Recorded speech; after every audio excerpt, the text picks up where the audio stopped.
Hello everyone, in this video, we'll learn how to update your profile settings in ihakimi Lite. This is the dashboard screen. From the left side menu, navigate to Workspace and click on Account Settings. Once the profile page opens, you will see multiple sections such as Personal Details, API Details and Beta Access.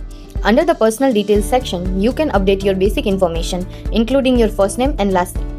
You can also select your preferred language from the language drop-down.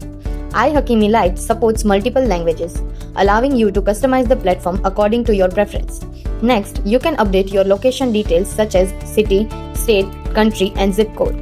In the Communication Details section, you can manage your contact information, including your secondary email address, primary email address, phone number, and WhatsApp number.